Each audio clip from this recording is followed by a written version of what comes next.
My name's Zack Krishtalka. I'm here at Crown Toyota in Lawrence, Kansas.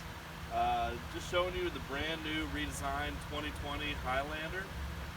It's in a brand new color, brand new wheels, all sorts of new features, as well as a much comfier driver's seat, much comfier passenger seat, a little bit more room in the back end. And we'll go ahead and go inside and I'll show you a few features on the inside as well. Alright, so this is the Platinum Edition. So Platinum includes heated steering wheel, of course the 12.3-inch screen, which is new to Toyota.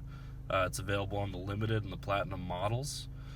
So it'll show you different drive modes. You have a whole selector with mud and sand, rock and dirt, sport mode, eco mode, normal mode of course, and a snow mode. You do have the option of a wireless charger, which is just right next to you here. And of course, one of the cool things that they've added on some of these new Toyotas is the digital rear view mirror.